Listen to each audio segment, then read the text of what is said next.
मनीष सिसोदिया की गिरफ्तारी का कारण रवीश कुमार जी से सुनिए। गिरफ्तारी किसी भी दल के नेता की हो, अब सारी गिरफ्तारियां एक सी लगने लगी हैं। आप मनीष सिसोदिया की गिरफ्तारी और पवन खेड़ा की गिरफ्तारी में फर्क नहीं कर सकते हैं।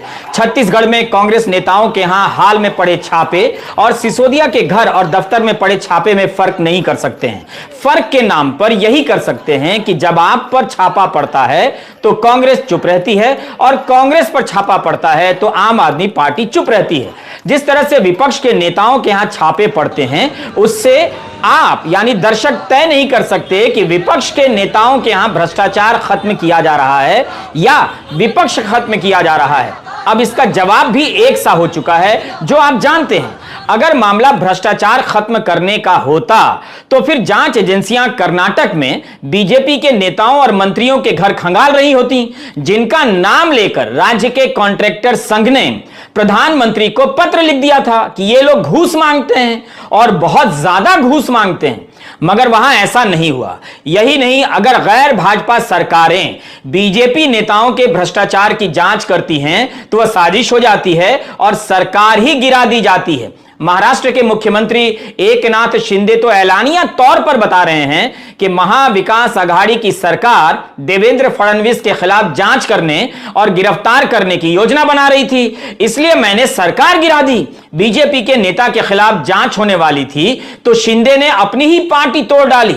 फडणवीस के खिलाफ जितने भी आरोप लगे उसके खिलाफ किस जांच एजेंसी ने जांच की, आप पता लगा सकते हैं। मगर एक सरकार केवल सोच रही थी, मौजूदा मुख्यमंत्री ने अपनी ही पुरानी पार्टी की सरकार गिरा दी। जब पूछा गया कि जो साजिश कर रहे थे क्या उनके खिलाफ जांच करेंगे, तो जवाब मिला कि सरकार गिरा दी गई है। क्या इस बयान से यह साफ नहीं होता कि फडणवीस को बचाने के लिए महाराष्ट्र में सरकार गिरा दी गई?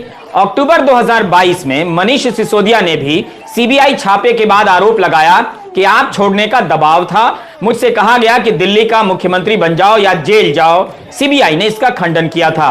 शिंदे के ताजा बयान के बाद आप सिसोदिया के इस पुराने बयान को कैसे देखना चाहेंगे? क्या यह संभव है कि सिसोदिया की गिरफ्तारी को राजनीतिक एंगल से ना देखा जाए? बीजेपी के नेता पर आरोप लगे तो साजिश, जांच हो तो साजिश। अव्वल तो केंद्र की एजेंसियां इन आरोपों की तरफ झांकती तक नहीं है।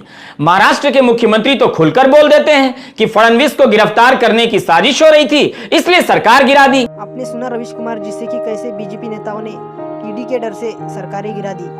तो आज की वीडियो में बस इतना ही। लाइक कीजिए, कमेंट कीजिए, सब्सक्राइब कीजिए हमारा चैनल।